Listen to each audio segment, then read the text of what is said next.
இதோ சித்ரா மத்தவங்களுக்காவது புருஷனோட சந்தோஷமா இருக்கிறதுக்கு டைம் தான் இல்ல. இவளுக்கு புருஷனே இங்க இல்ல. எங்கேயோ கண்காணாத இடத்துக்கு தூக்கி போட்டுட்டீங்க. ஒரு பிரான்ச்ல இருந்து இன்னொரு பிரான்ச்சுக்கு, இன்னொரு பிரான்ச்ல இருந்து இன்னொரு பிரான்ச்சுக்கு, இப்படியே தூரமா இவங்க புருஷனை கொண்டு போயிட்டீங்க. இதனால உங்க பிரான்ச் வளர்ந்துச்சு. ஆனா புருஷன் பொண்டாட்டிக்குள்ள இருக்கிற உறவு வளர்ந்துச்சான்னு பாத்தீங்களா?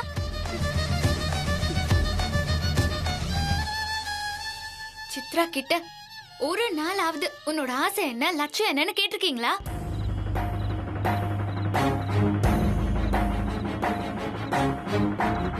இந்த ஹாசினி எங்களுக்கு நல்லது பண்றாளா இல்ல ஈச்சி கிட்ட பத்த வைக்கிறாளா? உங்களை உங்க குடும்பத்துக்கு முன்னாடி நிக்க வச்சு கேள்வி கேட்கணும்னு என்னோட ஆசை கிடையாது. அதனால எனக்கு ஒரு பிரயோஜனமும் கிடையாது. மனசுல இருக்கிறத கேட்டேன், அவ்வளவுதான். நான் சின்ன வயசுல இருந்து மனசுல இருக்கிற எல்லாத்தையும் என் தங்கச்சி ஸ்வேதா கிட்ட சொல்லிதான் ஆறுதல் பட்டுப்பேன். இன்னைக்கு உங்களை என் தங்கச்சியா பார்த்து சொல்றேன். அப்பதான் உள்ளுக்குள்ள இருக்கிறது எல்லாமே வெளியே வரும். உங்களுக்கும் இங்க என்ன நடக்குதுன்னு தெளிவா தெரிய வரும். உட்காருங்க, உட்காருங்க சார். நான் உங்களுக்கு ஒரு கதை சொல்ல போறேன். இது ஒரு ராஜா கதை.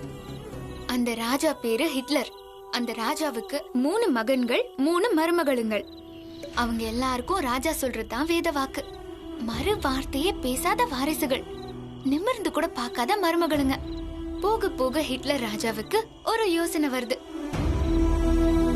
இவங்களுக்கும் நம்மள மாதிரியே தலை இருக்கு, கால் இருக்கு, கை இருக்கு. நாம ராஜானா இவங்களை விட ஸ்பெஷலா ஏதாவது இருக்கணும்னு ராஜா யோசிச்சாரு.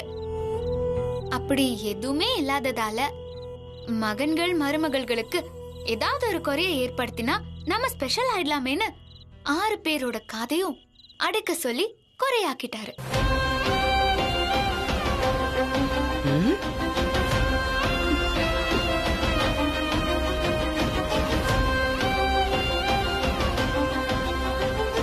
ராஜா ஜாடையில ஏதாவது சொன்னா புரிஞ்சுப்பாங்க, அவங்களா யோசிக்க மாட்டாங்க. அப்புறம் காலப்போக்குல தங்களுக்கு காது இருக்கிறதையே மறந்துட்டாங்க. ஒரு கட்டத்துல ஒரு மரம் மக மேல விழறத பார்த்து ராஜா கத்துனான். காது கேட்காம ஒரு மகன் செத்தான்.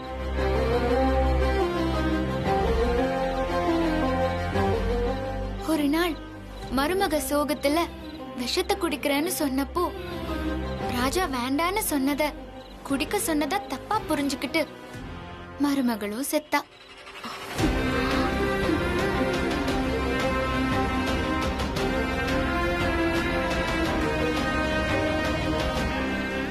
இப்படியே அந்த ராஜா வம்சம் இல்லாமலே போச்சு.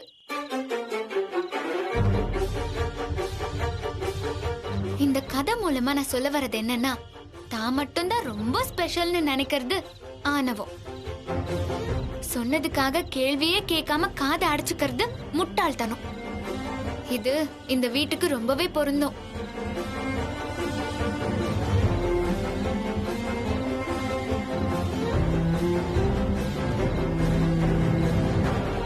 நான் சொல்றது நீங்க கேட்கவே மாட்டீங்கன்னு எனக்கு நல்லாவே தெரியும்.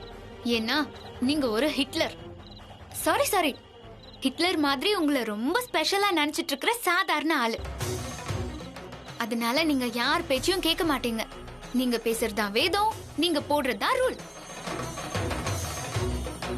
இதெல்லாம் நானே பேசல, இங்க இருக்கிற எல்லாருடைய மனசாட்சி. அவங்க நினைக்கிறத தான் நான் பேசுறேன். இந்த கதை காலாகாலமா இருந்துட்டே தான் இருக்கு. இன்னைக்கும் இந்த கதை நடந்துட்டு தான் இருக்கு. ஆனா என்னவோ யாரும் திருந்துற மாதிரி தெரியல.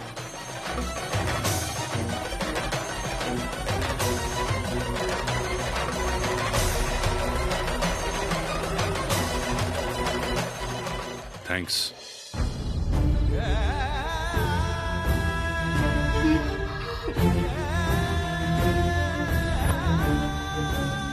இத்தனை நாள் நான் கற்பனை உலகத்துல வாழ்ந்துட்டு இருந்தேன். நான் சொல்றது சரின்னு நினைச்சுதான் என் பேச்சு கேட்டு எல்லாரும் நடந்துக்கிறாங்கன்னு நினைச்சேன். எல்லாரும் அமைதியா இருக்கிறத பார்த்துட்டு நீங்க நிறைவா இருக்கிறதா நினைச்சிட்டேன்.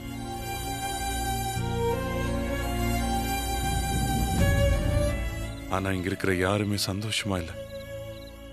பயந்து பயந்து வாழ்ந்துட்டு இருக்காங்க.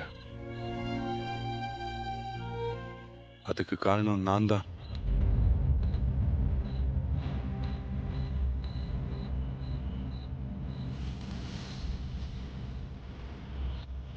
ஏன்னா நான் ஹிட்லர் அதானே.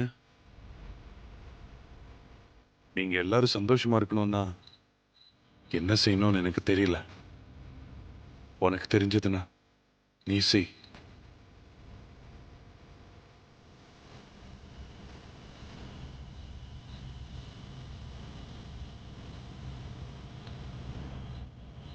ஏஜி,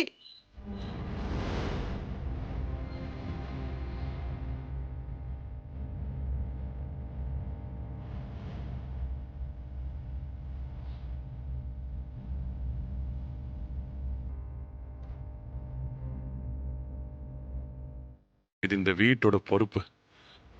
உனக்கு தரேன், எடுத்துக்கோ. இப்ப எதுக்கு அவசரப்படுறீங்க ஏஜே? அ, அ, ஹாசினி சொன்ன மாதிரிலாம் இங்க யாரும் கவலைப்படல. ஆனா பயப்படுறீங்கல்ல? தினமும் பயந்துதான் வாழ்ந்துட்டு இருக்கீங்க. எனக்கே தெரியாத நிறைய விஷயங்கள் நேத்து வந்த ஹாசினிக்கு தெரிஞ்சிருக்கு. சரி, இனிமே யாரும் பயப்பட தேவையில்லை. உங்க வாழ்க்கைய சந்தோஷமா வாழலாம், நிம்மதியா வாழலாம்.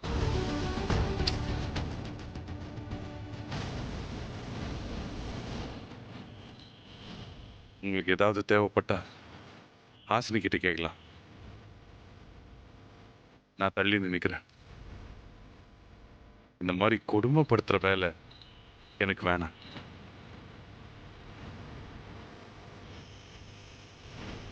இனிமே இவங்க எல்லாரும் உன்னோட பொறுப்பு தான். ஏஜே,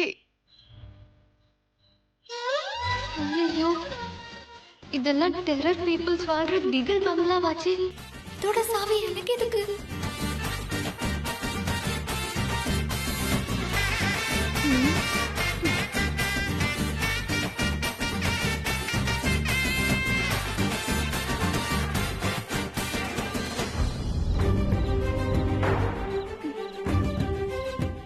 ஏய், சுமார் என் கூட வா.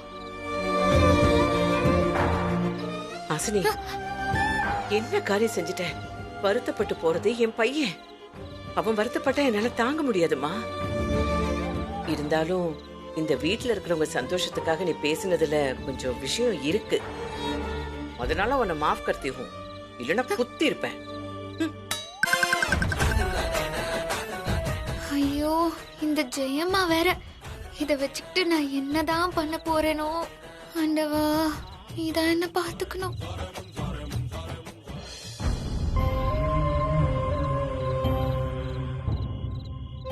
இந்த அகங்காரம் தான் இன்னைக்கு சிந்துவை இந்த நிலைமைக்கு கொண்டு போய் விட்டுருக்கு.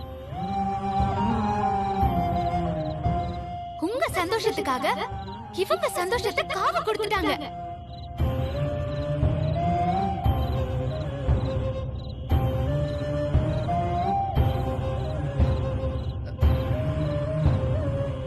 ஏஜே, நாங்க உங்களை தப்பாவே நினைக்கல. நீங்க தப்பா நினைச்சீங்கன்னு நான் சொல்லவே இல்லையே. நான் தான் தப்பா நினைச்சிட்டேன். எனக்கு சரின்னு படுறது எல்லாமே உங்களுக்கும் சரின்னு படணும்னு அவசியம் இல்லைல்ல. அது எனக்கு புரிஞ்சிருச்சு. இனிமே நீங்க சந்தோஷமா இருக்கலாம். ஏஜே, அந்த ஹாசினி ஏதோ புரியாம பேசினா, அத போய் நீங்க இப்படிலாம் சொல்லி. அவ என்ன பேசிருந்தாலும் எனக்கு புரிய வேண்டியது எனக்கு புரிஞ்சிருச்சு. அவ என்ன என்னென்னமோ சொன்னா, ஹிட்லர்னு சொன்னா, என்ன திட்டினா. ஆனா அவ பேசினதுல ஒரு உண்மை இருந்துச்சு. ஏஜே, அந்த ஹாசினிக்கு நம்ம வீட்டை பத்தி என்ன தெரியும்? இப்ப வந்தவ தானே அவ. இவ்வளவு நாளா நாங்க தான் இங்க இருக்கோம். உங்களை பத்தி எங்களுக்கு தெரியாதது அந்த ஹாசினிக்கு என்ன தெரியும்? எனக்கு என்ன தெரியுங்கிறத அவளே சொல்லிட்டாளே. எனக்கே தெரியாத நிறைய விஷயங்கள் அவ தெரிய வச்சிட்டான். அந்த ஹாஸ்னி சொன்னத நீங்க அப்படியே நம்புறீங்களா? நான் அவளை நம்பினதுக்கு காரணம் அவ பேசினதுல எந்த ஒரு உள்நோக்கமும் இல்ல. அப்படி பேச வேண்டிய அவசியமும் அவளுக்கு இல்ல.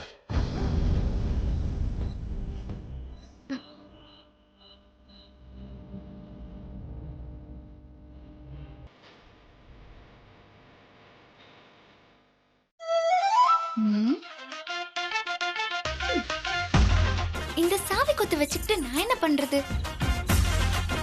இது எனக்கு சாவியா இல்ல சங்கிலியா? இவ்ளோ சாவி எதுக்கு கொடுத்தாங்க? இதுல இருக்கிற ஒவ்வொரு சாவியும் எது எதுக்குன்னே தெரியலையே. நகை பெட்டிக்கா, பணம் இருக்கிற பீரோவுக்கா, கேஷ் பாக்ஸுக்கா? இந்த டிஜிட்டல் யுகத்துல யாரு பணத்தை வீட்ல வச்சிருக்கிறது? எல்லா அக்கவுண்டும் கீவேர்டும் பாஸ்வேர்டும் போயிட்டு இருக்கு. ஆனாலும் இந்த கீக்கு இருக்கிற மரியாதை இன்னும் குறையவே இல்லைல்ல.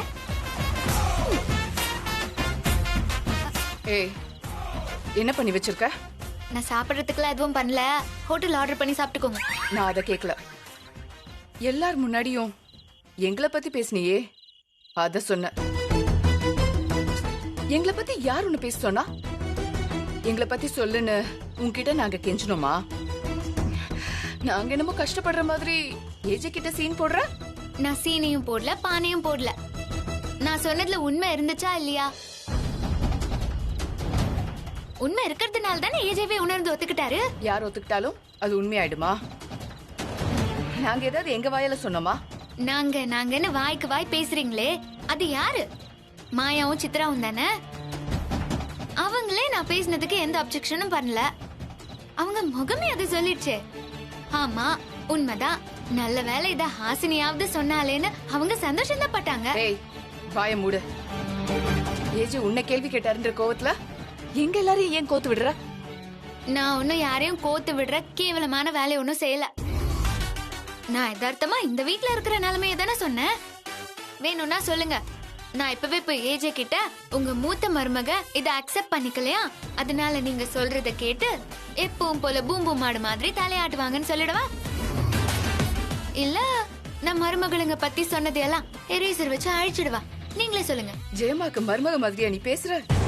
இல்ல ஏஜேக்கு வைஃப் மாதிரி நடந்துக்கிறியா? ஏதோ விளையாட்டு பிள்ளைங்க சமாச்சாரம் மாதிரி புரியாம பேசிட்டு இருக்க. நீ எல்லாம் எப்படி இந்த வீட்டை பாத்துப்ப? இந்த சாவி கொத்தோட வெயிட்ட தாங்குவியா நீ? வாய்ப்பே இல்ல. உன்னால முடியாது ஹாசினி, உன்னால முடியவே முடியாது. ஏன் முடியாது? கியூ? ஹாசினியால எல்லாம் முடியும்.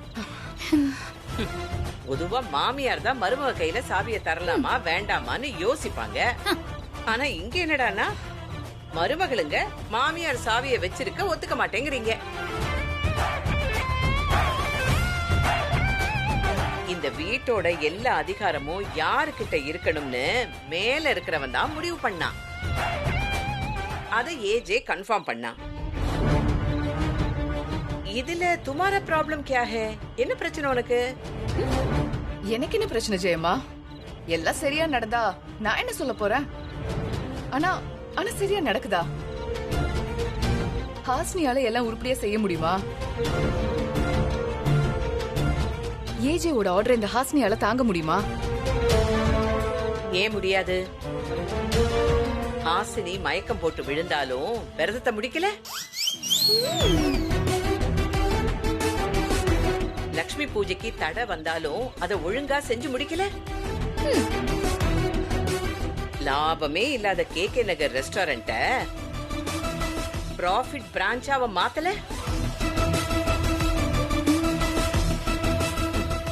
இந்த ஹாஸ்னி செஞ்சு முடிச்ச 3 விஷயத்தை மட்டும் சொல்றீங்களே, செய்ய முடியாம போன 300 விஷயத்த சொல்லாம விடுறீங்க. ஏன் அர்ச்சனா எல்லாத்துலயும் நெகட்டிவையே தேடுற? Be positive. கொரோனால கூட பாசிட்டிவ் ரொம்ப டேஞ்சர். ஆமா ஆமா, நான் சொல்றத கேளுங்க. இந்த ஹாஸ்னியால எதுவுமே செய்ய முடியாது.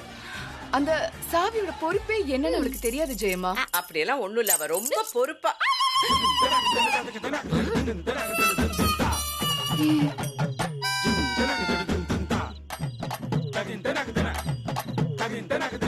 உனக்காக தான் பேசிட்டு இருக்கேன். நீ சாவியை கீழே போடுறியே, கொஞ்சமாவது பொறுப்பு இருக்கா உனக்கு?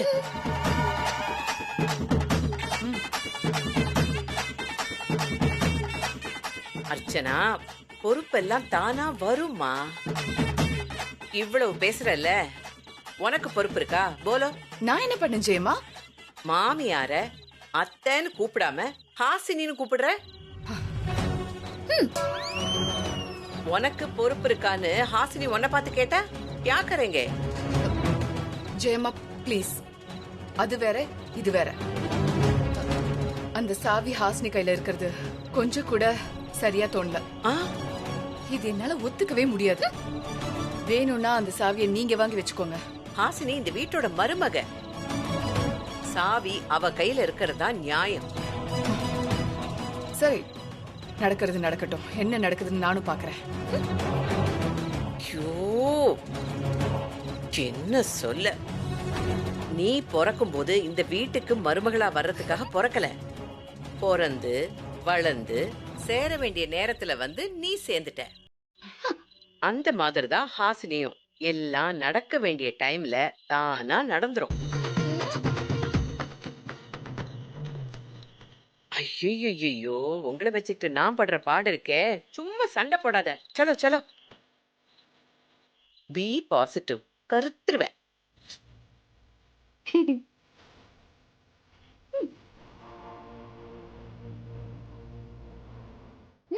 என்ன லுக்கு?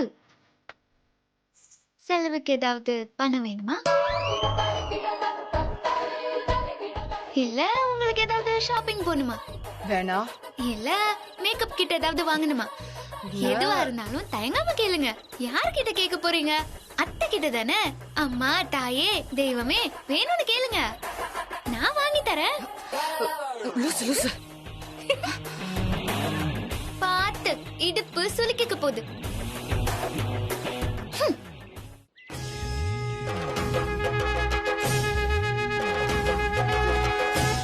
ஐயோ, இத்தனை ஐஸ்கிரீம் சாப்பிட்டோம் உடம்புல சூடு குறைய மாட்டேங்குதே. லூசி ஹிட்லர் சம்பந்தமே இல்லாம இந்த பே பங்களாவோட சாவிய என்கிட்ட கொடுத்துட்டு சூடேத்தி விட்டார். பசியில கடந்த நாய்க்கு பாவப்பட்ட சோறு போட்டு தட்டி எழுப்புனவன் கையை கப்புன்னு கடிச்சு தின்னுச்சான். அந்த மாதிரி நான் ஏதோ இந்த வீட்டுல நடக்கிற அநியாயத்துக்கு வக்கீல் மாதிரி வாதாடினா நீயே ஜட்ஜாருன்னு சாவியை கொடுத்துட்டாரு அந்த ஹிட்லர். இந்த சாவியை வச்சுட்டு நான் என்ன பண்றது? இதுல அந்த அர்ச்சனை வேற வந்து பஞ்சாயத்து பண்ணிட்டு போகுது. ஐயோ, இதெல்லாம் நினைச்சா இன்னும் சூடேறுதே. இதுக்கு ஒரு தீர்வே கிடையாதா? ஐடியா. டாடி, நைனா, ஃபாதர், பிதாஜி, அப்பாஜி, இதா வர வர வர ஆன் தி வே.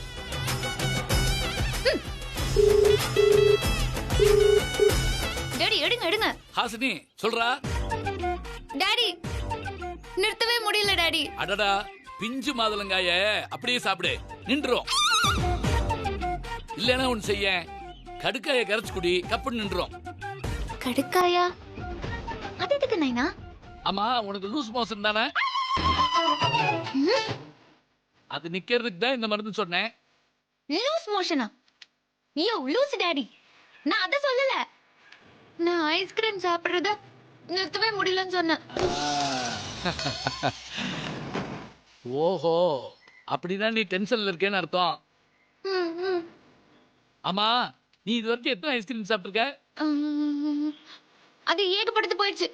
அப்ப நீ ஏகப்பட்ட டென்ஷன்ல இருக்கேன்னு அர்த்தம், அப்படிதானே?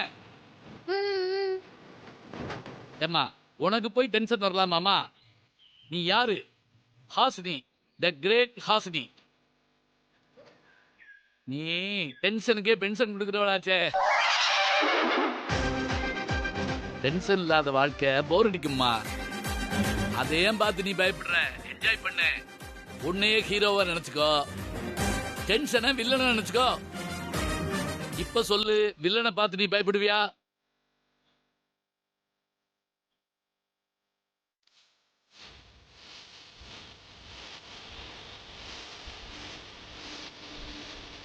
நோ டாடி, உயிருக்கு பயந்து பாதியில விட்டுட்டு போற பழக்கம் எனக்கு கிடையாது.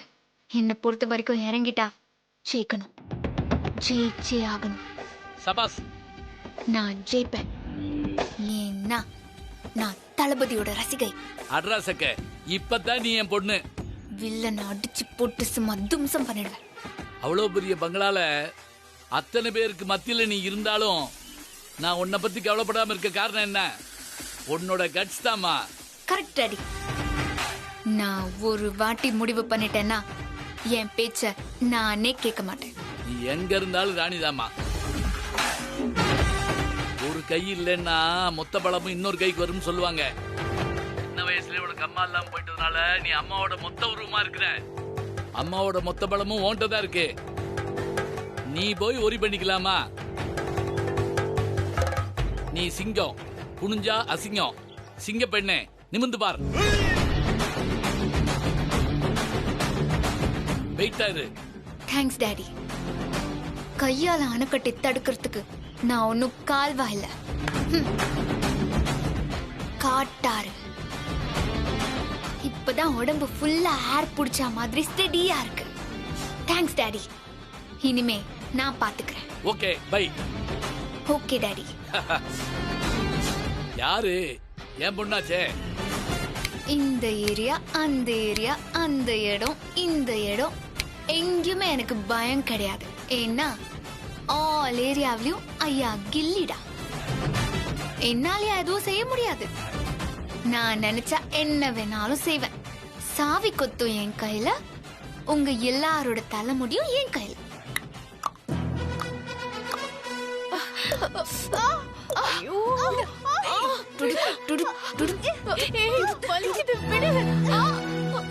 ஒருவன் ஒருவன் முதலாளி,